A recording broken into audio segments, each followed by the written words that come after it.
जब परिवार का साथ मिल गया तो सोने पे सुहागा था मेरे लिए। कि कॉन्फिडेंस लूज ना हो उसके लिए क्या किया जा सकता है? आप क्या बनना चाहते हैं वो पहले पक्का करिए अपने अंदर।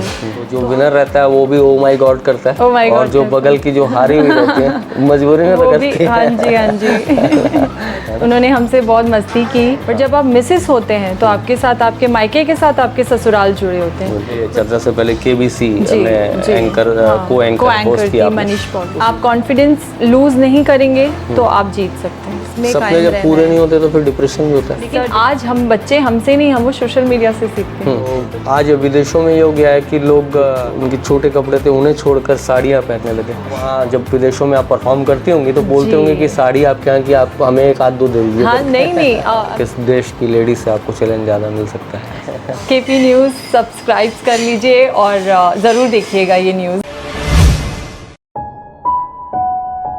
देखिए, भारत को परंपराओं और सभ्यताओं का देश माना जाता है और पुरातन समय से ये सभ्यता, संस्कृति और भारतीय अस्मिता को बचाने के लिए लोगों ने बहुत कुछ किया। और आज भी अगर भारत के अलग अलग हिस्सों, अलग अलग राज्यों, अलग अलग क्षेत्रों में हम जाएं तो आपको प्रतिभाओं की कोई कमी नहीं मिलेगी। और मेरे साथ में इस वक्त बैठी हैं कंचन गुप्ता जी, बहुत प्रतिभावान, और इनकी प्रतिभा इनसे ही जानेंगे और कुछ कुछ जो मेरे सवाल आते हैं इनसे करेंगे। और इन्होंने मिसेस इंडिया लेगेसी का एक अवार्ड जीता है। आपके सफ़र के बारे में बताएंगे कि ये सफ़र जो है कैसे शुरू हुआ था और आज इस मुकाम पे, इस पड़ाव पे पहुंची हैं, उसकी पूरी स्टोरी। जी सर, शुरुआत ऐसी हुई थी कि मैंने काफ़ी पहले से मिसेस छत्तीसगढ़ किया हुआ है, KBC किया। उसके बाद जब मैंने इसका फॉर्म भरा तो थोड़ी सी नर्वस ज़रूर थी, बट उसके बाद लगा कि जब परिवार साथ है तो मैं आगे जा सकती हूँ। और मैं आगे गई और मैंने बहुत मेहनत की। हमारे साथ जितनी लेडीज़ थी सब ने बहुत मेहनत की, लेकिन विनर कोई एक होता है तो फिर जीतना किसी। हमने सब टाइटल भी बहुत लोगों को मिला और मेरे साथ रनर अप्स थी, first runner up, second runner up और एक ब्यूटी विद पर्पस और एक विनर। तो बचपन से हर किसी का एक ख्वाब रहता है मैम कि कुछ बड़ा बनने का। जैसे मैं खुद जैसे पत्रकार हूँ और मैं खुद सोचता था कि कभी मैं इंडियन आर्मी में जाऊँ, लेकिन हो नहीं पाया। तो ऐसा क्या आप सोचती थी कि बचपन से पहले से ही ये सोचती कि मुझे इस फील्ड में, इस लेन पे जाना है, या फिर कुछ अचानक से जीवन में कुछ ऐसा मोल्ड आ गया और इस तरफ मुड़ गए आप? जी, शौक़ तो था सर, बट कभी ऐसा लगता था कि मैं करूं या ना करूं, पर सपने देखना नहीं छोड़ा था मैंने। बट उसके साथ साथ जब परिवार का साथ मिल गया तो सोने पे सुहागा था मेरे लिए और मैं बढ़ गई आगे। आपका जो फर्स्ट ब्रेक है, आपके आगे की लाइफ के बारे में थोड़ा सा और आगे बात करेंगे। जो फर्स्ट ब्रेक है वो जैसे आप बता रहे थे चर्चा से पहले KBC में एंकर, को एंकर होस्ट किया मनीष पॉल। उस स्टोरी के, उस कहानी, उस पल के बारे में बताएं। जी, जब यहाँ पे KBC आ रहा था तो सबको पता था कि रायपुर में KBC हो रहा है, तो उनको चाहिए थी 2 मॉडल्स जो एंड टाइम पे उनका कुछ इश्यूज हुए थे। तो मेरी फ्रेंड के थ्रू ही मैं वहाँ पहुँची थी। तो रात में ही मुझे कॉल आए थे KBC वालों के कि मैम ऐसा ऐसा है तो आप करेंगी। तो मैंने तो इतना अच्छा स्टेज था तो मैं मना भी नहीं कर पाई और मैंने किया। जी। क्या मतलब उस जगह पे जब गई, सामने अमिताभ बच्चन भी रहे होंगे और जब आपको होस्ट करना रहता होगा, तो उस समय के जो पल थे उसके बारे में थोड़ा सा बताएं। देखिए सर, पहला एक्सपीरियंस ऐसा था कि मैं इतने बड़े नेता, मतलब अभिनेता को देख रही थी सामने से। उन्होंने कुछ कहा आपसे? सर, उस समय ऐसा होता है कि हमें वो सब रिकॉर्डिंग होती है तो हमें उनसे पर्सनली कुछ बात नहीं करनी थी, कुछ पूछना नहीं था। हमें सिर्फ बोला गया था कि आपको करना यही है कि सबके सामने जाना है, ये बैच देना है, रिटर्न आना है। लेकिन बिहाइंड द सीन कोई बात हुई? नहीं सर, मिलने हमको तो फ़ोन भी अलाउ नहीं थे सर। अच्छा, हम तो फ़ोटो भी नहीं खींच सकते थे। जी। मनीष पाल के साथ में काम करते हुए वो काफ़ी जॉली नेचर के बंदे बहुत, उन्होंने हमसे बहुत मस्ती की। हमारी उनके साथ पिक ज़रूर थी लेकिन वो मिली नहीं हमें। जी। अच्छा, जब यहाँ जो लोग दूर से देखते हैं वो लोग देखते हैं कि कभी मिस इंडिया होता है, पहले 2 ही सेगमेंट होते थे, मिस इंडिया और मिस इंडिया यूनिवर्स ऐसे। हाँ जी, हाँ जी। मैं मतलब ज़्यादा मैं जानकारी नहीं रखता हूँ, थोड़ी बहुत जो है। तो अभी जैसे है ना, कई सेगमेंट्स में होने लग गया, मिस इंडिया, मिसेस इंडिया, मतलब अलग अलग सेगमेंट्स में होने लग गया। तो इन चीज़ों को कैसे कोऑर्डिनेट कौन करता है, कैसे होता है, कैसे चूज़ करते हैं, कैसे आप लोगों की परीक्षा होती है, क्या क्या पूछा जाता है उस विषय? जी, देखिए मिस इंडिया ऐसी चीज़ होती है जिसमें परिवार की ज़रूरत तो ज़रूर होती है, बट आपके साथ आपके ससुराल नहीं जुड़े होते। बट जब आप मिसेस होते हैं तो आपके साथ आपके मायके के साथ आपके ससुराल जुड़े होते हैं, तो दोनों पक्ष की सहमति बहुत ज़रूरी होती है, तब आप आगे बढ़ सकते हैं। ठीक है, जहाँ मिस की है तो वो अपने मम्मी पापा से पूछ के आगे जा सकती हैं या उनकी फ्रेंड्स हैं। और जहाँ तक रही क्वेश्चन आंसर्स राउंड, तो वो हमें ट्रेनिंग भी दी जाती है कि आपका स्टेज फियर कैसे ख़त्म हो। ऐसा नहीं है, हर चीज़ की हमारी ट्रेनिंग हुई, चाहे डांस की हो, चाहे वॉक की हो, चाहे आप किसी अच्छा स्टेज ग्रुप डांस का था, उसकी ट्रेनिंग हुई। हमारे डाइटिशियन थे वहाँ पे, हमारे फोटोग्राफर्स थे वहाँ पे, क्रू मेंबर थे। हमारी फाउंडर अमीशा मैम है, अमीशा चौधरी, वो इतनी प्यारी लेडी हैं कि आप उनसे कुछ भी बात करोगे आपका फियर तुरंत हट जाता है। अच्छा जी, आपने क्या कुछ सीखा उससे? मतलब जैसे आप बता रहे हैं कि फियर हटाने के लिए भी इस तरह से भी सीखा जा सकता है, तो आपने क्या क्या कुछ सीखने को मिलता होगा? जैसे बहुत सारे लोग सामने बैठकर जब क्वेश्चन आवर से गुजरते होंगे तो ये भी सरप्राइजली रहता है कि कौन क्या व्यक्ति क्या पूछ देगा और किस पर्सनालिटी को ऑब्जर्व करना चाहेगा, और हो सकता है सामने से करे, हो सकता है सीसीटीवी में देख कर करे। तो उस वक्त इंसान को कैसा रहना होता है? देखिए सर, आपका नेचर, आपका वे ऑफ टॉकिंग लोगों के साथ, चाहे वो आपके कंटेस्टेंट हो साथ में, या आपके कॉम्पिटिटर हैं, या आपके सीनियर हैं, आपके जूनियर हैं, हम वहाँ पे कैसे थे फोटोग्राफर्स के साथ, या सबसे अच्छी चीज़ होती है कॉन्फिडेंस। आप कॉन्फिडेंस लूज़ नहीं करेंगे तो आप जीत सकते हैं। ये जो एक छोटा सा शब्द है मैम, कॉन्फिडेंस को लूज़ नहीं करना, उसके बहुत वाइड पैरामीटर पे बहुत डिफाइन किया जा सकता है।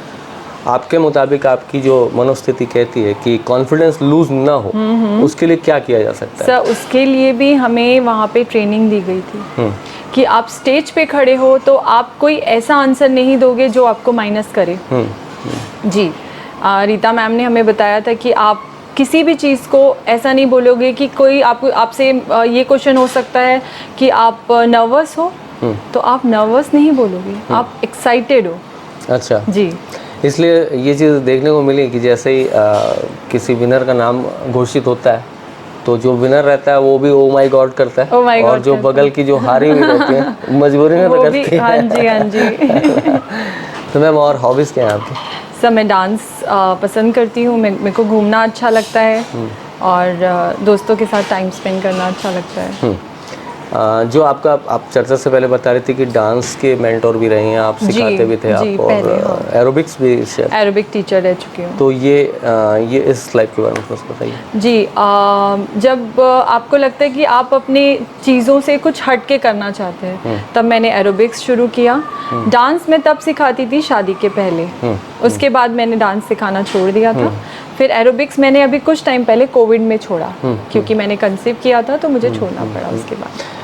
इस चीज़ को समझाइए मैम, जैसे कि कोई व्यक्ति जैसे आप जैसा बनना चाहे और आपकी जैसे शख्सियत बनना चाहे या आपके जैसा अचीवमेंट लेना चाहे, तो उसके लिए उसको स्कूल लाइफ से कैसे मोल्ड होना पड़ेगा अपने आप को? क्या शुरू से, जैसे आप गई, आप तो बता रही हैं कि आपको ट्रेनिंग मिली, कई लोगों में ये इनबिल्ट रहता है कि वो लोग सेल्फ कॉन्फिडेंट भी रहते हैं, बहुत खूबसूरत भी रहते हैं, बातें भी अच्छी कर लेते हैं, तो आपके मुताबिक उनको किस एज से अगर आपको अच्छे नेचर वाइज आपको समाज भी पसंद करे, ताकि और अगर आपको कोई कंपटीशन एग्ज़ाम्स होते हैं या इस तरह से कुछ होता है तो उसमें भी आप नंबर 1 पे आ जाए जी, तो इसके लिए क्या उनको शुरुआती जो है उनकी मेंटल स्थिति क्या होनी चाहिए? सर, सबसे पहले तो परिवार का सपोर्ट, चाहे वो मायका हो चाहे ससुराल हो, सपोर्ट बहुत ज़रूरी है। बच्चों का सपोर्ट बहुत ज़रूरी है। रही बात आगे बढ़ने की, तो आप जब बचपन से किसी चीज़ को, जब एक होता है ना सपने देखना, बिल्कुल, उसको मत छोड़िए। आप क्या बनना चाहते हैं वो पहले पक्का करिए अपने अंदर, तो आप आगे बढ़ते जाएंगे और अपने आप वो इच्छाएं आती जाएंगी कि मुझे इसमें कायम रहना है। जब पूरे नहीं होते तो फिर डिप्रेशन भी होता है। सर, डिप्रेशन ज़रूर होता है, पर मैं तो ये कहती हूँ उम्मीद मत छोड़ो। सपने अगर नहीं पूरे हो रहे, कुछ ना कुछ तो करते रहिए। मतलब उम्मीद का दामन, उम्मीद हमेशा कायम रखिए। जैसे आप जब ससुराल आई थी शादी होके, तो उसके बाद जो पति हैं, जैसे बिजनेसमैन है बता रहे हैं, तो आप 2 बच्चों की माँ भी हैं। दर्शकों को ये बताएं कि ये 2 बच्चों की माँ है और एक बेटा बड़ा है, कौन सी क्लास में? वो 8th में है। 8th में, और एक छोटा है अभी प्ले स्कूल में। प्ले। तो यहाँ से जब आप आई और आपने अपनी इच्छा जाहिर की कि मैं इस तरह से भी ज़िंदगी जीना चाहती हूँ, हाँ जी। तो फिर परिवार का और इन लॉज का जैसे जो सपोर्ट? सबसे ज़्यादा खुश मेरी सास थी, सबसे ज़्यादा खुश। उन्होंने मुझे बोला कि मेरे हस्बैंड से उन्होंने ही बात की थी, उन्होंने और मेरे बहनोई ने, ये दोनों ने मिलके उनसे बात की और उन्होंने हाँ बोला, मना नहीं किया, क्योंकि उनको पता है इसके पास ये सब ऑफ़र्स बहुत आते हैं, क्योंकि वो यूज़ टू थे कि उनको पता है कि 1 by 1 कंचन के पास कुछ ऑफ़र्स आ रहे हैं, बट उनको ये लगता था कि वो खुद ही मना कर देगी, बट इस बार मेरा मन था और फिर हमने उनसे बात की तो उन्होंने भी मना नहीं। इनफैक्ट मेरा पूरा परिवार दिल्ली में था जब मेरी ट्रेनिंग थी, या मैं 4-5 दिन के लिए वहाँ थी, तो मेरी सास, मेरे हस्बैंड, मेरे बच्चे, मेरी दोस्त थी, तो वो सब मेरे साथ थी। लेगेसी एक बहुत बड़ा शब्द होता है मैम, जी आई नो। हाँ, और उसके बहुत विस्तृत स्वरूप में उसकी व्याख्या की जा सकती है, और भारत में भी लेगेसी एक अपने आप में आपने और आप जैसे कई लोगों ने नाम रोशन किया। आप जब भारतीय सभ्यता संस्कृति को देखती हैं आज के दौर में, तो उसमें आपको बेहतर क्या लगता है? सब मुझे ऐसा लगता है कि आज की जो वुमेन्स, नारियां हैं, औरतें हैं, वो आगे बढ़ रही हैं, अपनी सभ्यता को बना के आगे बढ़ रही हैं, तो ये मुझे बहुत अच्छा लगता है। भारतीय समाज में, जैसे वुमेन्स की आपने बात करी, मैं पूरे समाज की बात कर रहा था। जी, अच्छा। समाज में कितना परिवर्तन है? जैसे हम लोग किताबों में पढ़ते हैं, अब हमारी एज तो नहीं, हमने ऋषि मुनियों को नहीं देखा है, तो पहले की जो सभ्यता संस्कृति रहती थी वो ऋषि मुनियों पे, मंत्रों पे, संस्कृत पे और वैदिक ज्ञान पे, इस तरह से भी देश चलता आया है। जी, आज भी देवी देवताओं का युग चला, आज भी है। और आज जो परिवर्तन हुआ है, आधुनिकता और इस संस्कृति के बीच में एक पड़ाव होता है, तो उस जगह पे आज भारत को कहाँ खड़े देख पाती हैं आप? सर देखिए, बदलाव बहुत ज़रूरी है हर चीज़ में। आप ऋषि मुनियों की बात कर रहे हैं और आज में ज़मीन आसमान का फ़र्क है। आज है सोशल मीडिया, हर जगह सोशल मीडिया छाया हुआ है, बच्चों के हाथ में मोबाइल है, तो मुझे नहीं लगता कि वो नेगेटिव मार्क्स हैं क्या? हाँ है, मैं मानती हूँ सोशल मीडिया का है, बट कहीं ना कहीं प्लस भी है कि बच्चों को सारी जानकारियाँ मिल रही हैं कि हमारे पूर्वज कौन थे, है ना, हर चीज़ वो हमसे पूछने के बजाय वो सोशल मीडिया में भी देख रहे हैं, सब चीज़ें ऑब्जर्व कर रहे हैं। लेकिन नेगेटिव ये है कि हमारा जो टाइम था उसमें मोबाइल था नहीं, हम आउटडोर गेम्स खेलते थे, हमें अपने माँ बाप से सीखने को मिलता था। सही है। लेकिन आज हम बच्चे हमसे नहीं, हम वो सोशल मीडिया से सीखते हैं, तो कहीं प्लस है तो कहीं माइनस भी है। माइनस हुआ है, ज़्यादा हुआ है। जी। जैसे एक सवाल और भी होता है, जैसे आज विदेशों से अगर अपने हमारे भारत की तुलना करें, तो आज विदेशों में ये हो गया है कि लोग जो उनके छोटे कपड़े थे उन्हें छोड़कर साड़ियाँ पहनने लगे, और साड़ियों को बहुत वैल्यूज़ मिलने लगे, इंडियन कल्चर को, और इंडियन सूट, साड़ी, ये सब बहुत मानते हैं। लेकिन इंडिया में जस्ट अपोजिट होने लगा। जी। और साड़ियाँ लोगों ने त्याग दी, और उसके बाद में आधुनिक परिधान को अपने ऊपर एक ले लिया, समझ लीजिए, इसकी एक कल्चर बढ़ी है। तो आज ये जो ट्रांजिट हो रहा है इस तरह से, इसको किस रूप में देखती हैं? आपसे बोलते भी होंगे लोग वहाँ, जब विदेशों में आप परफॉर्म करती होंगी तो बोलते होंगे कि साड़ी आपके यहाँ की, आप हमें एक आध दो दे दीजिए। हाँ, नहीं, मुझे पर्सनली मुझे साड़ियाँ बहुत पसंद है सर। मुझे इंडियन अटायर्स इतने पसंद है कि मुझे लगता है कि कहीं जाओ तो इंडियन अटायर ही अटेंड करो। लेकिन मैं जहाँ तक विदेशी उसका मानती हूँ, तो जैसे ये मेरा ये पैजेंट था, मुझे नहीं लगता कि इतने बुरे कपड़े थे हमारे। हाँ। हमने पूरे कपड़ों में जीता है। जी। लेगेसी इसलिए, मतलब एक अवार्ड इसलिए भी होता है जी। और हर किसी का एक आइकॉन होता है जी। तो आप किसको शुरू से मानती थी, और कभी कभी आइकॉन चेंज भी होते रहते हैं समय परिस्थितियों के अनुसार में?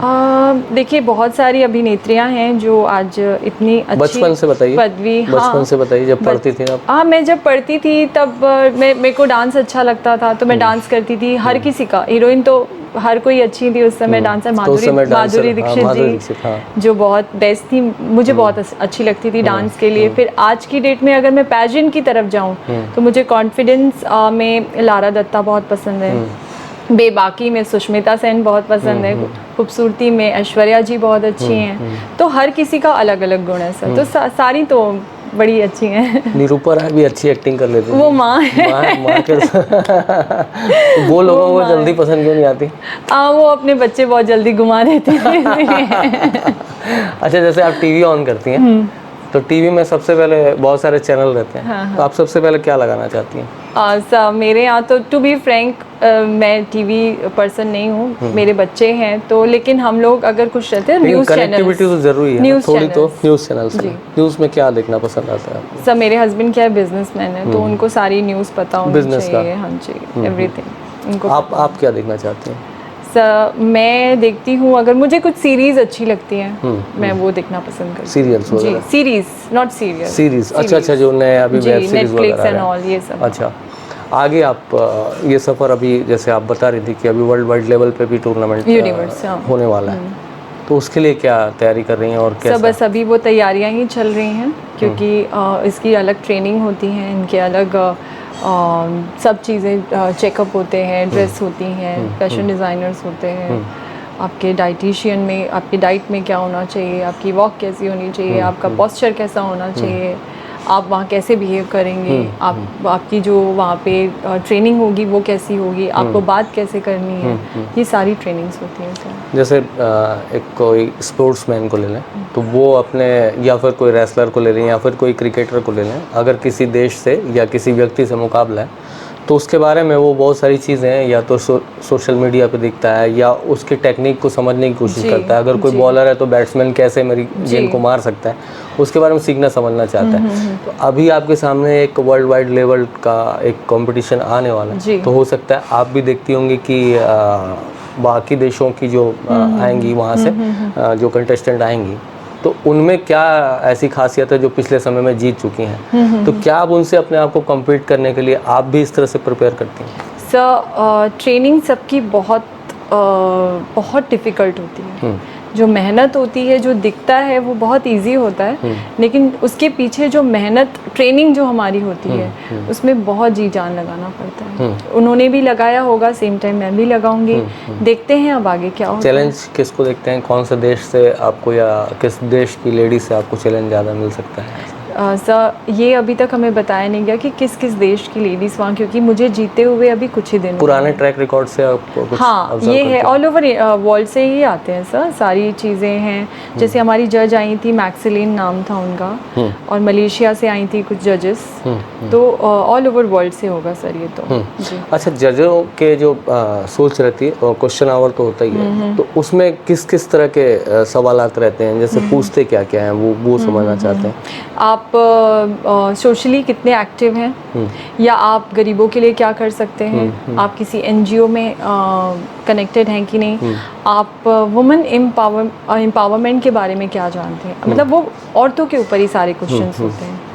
तो इसकी जो ग्राउंड प्रैक्टिकलिटी जो रहती है वो कई बार लोग ऐसा होता है कि समझते नहीं है, मतलब जैसे गरीबी है कह देते हैं, गरीबी जैसे नेता है हमारे देश के, बहुत सारी बातों को बोल देते हैं गरीबी है, गरीब वो, लेकिन एक्चुअल गरीबी वो लोग ग्राउंड पे कभी महसूस ही नहीं कर पाते कि एक्चुअल गरीबी की ज़िंदगी कैसी होती है। और सोशल वर्क भी इसी तरह से, जैसे कई एनजीओज़ हैं काम करते हैं, कई लोग काम भी करते हैं, कई लोग काम नहीं करना चाहते, वो सिर्फ प्रोजेक्ट करना चाहते हैं, वो काम करते हैं। कई लोग पर्यावरण को बढ़ावा देने के लिए एक पौधे को 4-20 लोग खड़े होकर उसको एक पौधे के साथ फ़ोटो खिंचा लेते हैं। ये भी होता है। नहीं, तो आप इन चीज़ों को कैसे महसूस करती हैं कि प्रैक्टिकल लाइफ को जीना और उसको ही बताना? सर मैं एक एनजीओ से जुड़ी हुई हूँ, अच्छा। जिसका नाम है स्नायु संस्था। अच्छा। मेरी 2 फ्रेंड्स हैं उनमें, एक डायरेक्टर है और एक उनके साथ है को डायरेक्टर है। तो जब मैं इस कंपटीशन में गई थी तो मुझे एक टास्क मिला था, मासिक सत्य, जो औरतों के ऊपर बेस है, तो उसका एक कैंपेन करना था। तो मैंने अपने उसी एनजीओ के साथ मिलके हम एक गाँव गए थे, तो वहाँ मैंने देखा कि स्नायु संस्था किस कदर लोगों से जुड़ा हुआ है। वो गांव-गांव में जो प्रतिभा होती है औरतों की, उसको निखारते हैं, उनको बनवा के उनको रोजगार प्रदान कर रहे हैं। तो ये चीज़ें तो मेरी आंखों देखी हैं। तो मैं यही बोलना चाहती हूँ कि संस्थाएं जो एनजीओ हैं वो खुद में बहुत अच्छा काम करती हैं, और प्रत्यक्ष है तो और अच्छा है, सामने है सबके। जी मैम, जैसे कि इस कैरियर से जितने भी लोग अब तक जीत कर आए या मुकाम जिन्होंने हासिल किया, लास्ट टाइम ये होता है बॉलीवुड एंट्री हो जाती है, हीरोइंस बन जाती हैं। तो आपकी कोई ऐसी इच्छा है कि आप कोई अच्छे रोल पे या कोई अच्छे प्रोजेक्ट पे इस तरह से भी जाएं? सर अभी तो मेरा पूरा ध्यान आगे की तरफ है, इस बारे में सच मैं भविष्य की बात कर रहा हूँ। मैंने कभी नहीं सोचा। अच्छा। नहीं, मैंने कभी इस बारे में नहीं सोचा कि मैं बॉलीवुड की तरफ जाऊंगी, बट ये शौक है कि आगे जाऊं, और अभी पूरा ध्यान मेरा यूनिवर्स की तरफ है, तो मेरा ज़्यादा दिन है नहीं, तो मैं पूरा ध्यान अभी उसमें ही दे रही हूँ। बच्चे हैं साथ में आपके, माँ है आप, और माँ के साथ एक माँ की, बच्चों के साथ एक माँ की बॉन्डिंग बहुत ज़रूरी है जी। तो इसके लिए कितना समय देना पड़ता है और क्या दिन भर मतलब उनके साथ में एंगेज रहने के लिए कैसे, उसके लिए जो वो लाइफ का एक पार्ट है वो कैसा? सर आप 24 घंटे भी दें बच्चों को तो कम है, क्योंकि एक बेटा मेरा बड़ा है जो संभल चुका है, अपनी सारी चीज़ें करना जानना समझता है, लेकिन एक काफ़ी छोटा है। ज़िंदगी में सबसे बुरा क्या लगता है आपको? सर मुझे कुछ बुरा नहीं लगता, बस ये कभी तो गुस्सा आता होगा। हाँ, लोग मतलब बोलते हैं मुझे गुस्सा कुछ नहीं नेगेटिविटी अगर सुनती हूँ तो मुझे बुरा ज़रूर लगता है, बट उसको फॉरगेट करके आगे बढ़ना है तो भूलना ही पड़ेगा। अभी जैसे न्यूज़ आती है किसी लड़की को चाकू से मार दिया, किसी लड़की को काट कर उसको प्रेशर कुकर में, हमें भी बताने में सिहरन हो जाती है कि कोई व्यक्ति किसी लेडी के साथ या किसी अपने साथ रहने वाले व्यक्ति के साथ इतनी जहालत कैसे कर सकता है। अभी एक बॉम्बे की घटना हुई थी मीरा रोड की, जिसमें एक उसके लिव इन पार्टनर को उसने काट कर प्रेशर कुकर में उबाल कर उसका जूस बना दिया। और एक दिल्ली की घटना हुई थी जिसमें वो चाकू, इतने चाकू मारा उसने। तो इस तरह से जब घटनाओं को सुनती हैं तो देश में लड़कियां आगे बढ़ रही हैं, ये बात कहने को मिलता है, लेकिन देश की लड़कियों की सुरक्षा के लिए कोई गंभीर लगता है? सर ये गंभीर विचार करने वाली बात ज़रूर है, मैं ये मानती हूँ, लेकिन साथ ही साथ लड़कियों को थोड़ा सतर्क होना चाहिए अपने प्रति जी, कि वो अपना जो डिसीजन ले रही हैं उस पर एक बार अमल करें कि वो सही है या नहीं। मैं ये चाहती हूँ। कई लोग जैसे पहनावे पे बात करते हैं मैम, जैसे कुछ लोगों का मैं कहना रहता है कि लड़कियों के पहनावे अगर गलत रहेंगे तो जो लड़के हैं या फिर जो इस तरह से जो समाज के असामाजिक तत्व हैं वो इस तरह से बिहेव करेंगे आपके साथ। लेकिन एक दूसरा पार्ट भी रहता है जो वो जो बोलने वाले हैं उनकी बोलती बंद करवा देता है। वो कहता है कि आप लड़कियों की आज़ादी पे पाबंदी डाल रहे हैं। तो आपका ये नज़रिया क्या है कि किस तरह से बैलेंस हो? सर जैसे आपने बोला ना, विदेशों में साड़ी अपनाई जा रही है, तो इंडिया में कल्चर चेंज हो रहा है, तो सर बदलाव भी ज़रूरी है। मैंने बोला था ये चीज़, क्योंकि बदलाव हर जगह ज़रूरी है। वो भी बदलाव ले रहे हैं तो हमें भी बदलाव लेना चाहिए। बस नज़रिए का खेल है सर। मुझे लगता है हर किसी को अपना नज़रिया चेंज करना चाहिए। जैसे देश में अंतिम सवाल, देश में लड़कियों के लिए बहुत सारे कानून हैं, महिलाओं के लिए बहुत सारे कानून हैं, वुमेन एम्पावरमेंट के लिए भी बहुत कुछ हो रहा है। आज लड़के एक बार सोचते रहते हैं कि यार काश हमारे लिए कुछ कानून बन जाते हैं। मतलब लड़कियों को अगर घूर के देख दिया तो अपराध दर्ज हो जाता है, अगर छेड़ दिया तो अपराध दर्ज हो जाता है। अगर लड़कियां किसी चीज़ में दोषी हो जाती हैं तो उन्हें माफ़ी मिल जाती है। जैसे अगर लड़कियां ट्रिपल सवारी भी जा रही हैं तो उन्हें जाओ बेटा निकल जाओ, है ना। कुछ अपराध में भी आता है तो उनको हाइड कर दिया जाता है कि नहीं यार जाने दो, लड़कियां हैं। जी। तो ये क्या इसके साथ भी थोड़ा सख्त होना पड़ेगा? सर मुझे लगता है कि अगर अच्छे कानून लड़कियों के लिए बने हुए हैं तो लड़कियां उनका दुरुपयोग ना करें, उनका सदुपयोग करें। तो ये कुछ और आपकी हॉबीज़, आप कुछ और कहना चाहें जो मैं पूछ ना पाया हूँ, आप बताना चाहें? नहीं सर, आपने सब अच्छा पूछा, बट मुझे मेरे हस्बैंड हैं जो बिजनेसमैन हैं, और साथ ही इस पेजेंट के लिए जितना उन्होंने मेरे लिए किया या मेरे परिवार ने मेरे लिए किया, तो उसके लिए मैं उनकी शुक्रगुजार हूँ, और मैं चाहूँगी वो आगे भी मेरे साथ ऐसे ही सपोर्ट करते रहें। तो ये कंचन गुप्ता है, जैसा नाम है वैसे ही इनका स्वभाव है, कंचन सा स्वभाव है, और मिसेस इंडिया लेगेसी जीत कर इन्होंने भारत का नाम रोशन किया। और जाहिर सी बात है ये इनका अधिकार भी रहा है। जितनी बातें हमने इनसे की, इनकी मनस्थिति को समझने की कोशिश की, इनकी भावनाओं को समझने की कोशिश की, परिवार की जिम्मेदारियाँ भी निभा रही हैं और ससुराल पक्ष को भी निभा रही हैं, मायका भी देख रही हैं, और अपनी जो इच्छाएं हैं उनकी पूर्ति के लिए एक अच्छे दिशा और दशा के साथ आगे बढ़ना चाहती हैं। आगे जिस तरह के भी प्रोग्रेस रहे उस तरह के प्रोग्रेस को अप्रोच करने की इनके अंदर एबिलिटी दिखी है। और जाहिर सी बात है जब एबिलिटी होती है तो एबिलिटी को इस तरह से पुरस्कृत भी किया जाता है। तो ये बातचीत आपको कैसी लगी ज़रूर बताइएगा। हमारा चैनल है मैम KP न्यूज़, आप एक बार देख के बोल दीजिए कि KP न्यूज़ सब्सक्राइब कर लें। KP न्यूज़ सब्सक्राइब कर लीजिए और ज़रूर देखिएगा ये न्यूज़। थोड़ी सी तारीफ कर दें मेरी। मुझे बहुत अच्छा लगा इंटरव्यू देखे और प्लीज़ ज़रूर देखिए और सब्सक्राइब करिए। Thank you. Thank you. New videos के अपडेट पाने के लिए सब्सक्राइब करें KP न्यूज़ को और बेल आइकन को दबाएं।